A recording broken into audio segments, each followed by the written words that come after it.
काफिर हो या मुसलमान?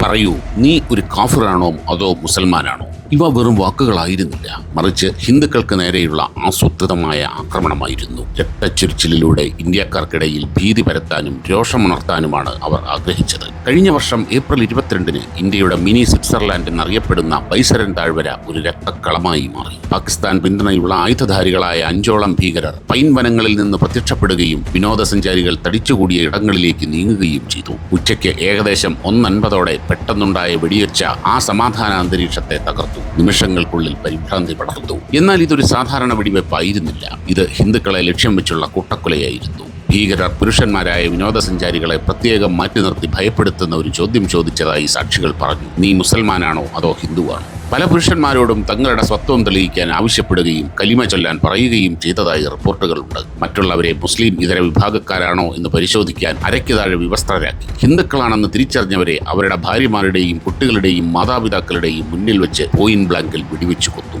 കൊല്ലപ്പെട്ടവരിൽ 6 ദിവസം മുമ്പ് മാത്രം വിവാഹിതനായ ഒരു നേവി ഓഫീസറും ഉണ്ടായിരുന്നു. പുതിയ ജീവിതത്തിന്റെ സ്വപ്നങ്ങളുമായാണ് അദ്ദേഹം കാശ്മീരിലെത്തിയത്. പകരം നവവധുവിന്റെ മുന്നിൽ വെച്ച് അദ്ദേഹം കൊല്ലപ്പെട്ടു. ഹൃദയഭേദകമായ മറ്റൊരു നിമിഷത്തിൽ തിരിച്ചറിയപ്പെടാതിരിക്കാൻ ഒരു പ്രൊഫസറുടെ ഭാര്യ തന്റെ സിന്ദൂരം മായ്ച്ചു കളയാൻ നിസ്സഹായതയോടെ ശ്രമിച്ചു. എന്നിട്ടും ഭീകരർ അത് ഗൗനിച്ചില്ല. പകരം അതിജീവിച്ച സ്ത്രീകളോട് അവർ പരിഹസിച്ചു. പോയി നിന്റെ മോദിയോട് പറഞ്ഞു കൊടുക്ക്. जाकर अपने मोदी को बता देना.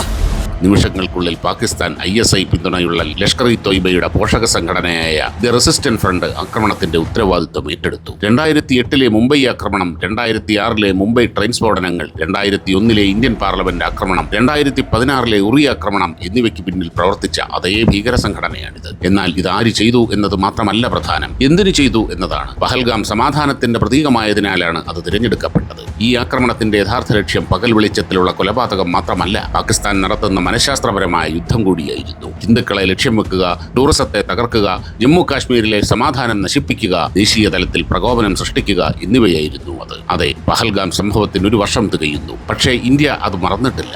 പാകിസ്ഥാൻ ദീർഘകാലമായി സംരക്ഷിച്ചു പോന്ന ഭീകര ഗ്രൂപ്പുകളെ തകർത്തുകൊണ്ട് ഇന്ത്യ ശക്തമായി തിരിച്ചടിച്ചു. എന്നിരുന്നാലും ഇന്ത്യയുടെ പോരാട്ടം തുടരുകയാണ്. പാകിസ്ഥാന്റെ ഈ പ്രോക്സി യുദ്ധത്തെ നേരിടുന്നതിൽ ആഗോള ശക്തികൾ പരാജയപ്പെട്ടപ്പോഴും ഇന്ത്യയുടെ സമാധാനം അവർ പണ്ടെങ്ങനെ തകർത്തു എന്നത് അവഗണിച്ചുകൊണ്ട് അവരെ ഒരു സമാധാന പാലകരായി ഈ ആഗോള ശക്തികൾ കാണുന്നു.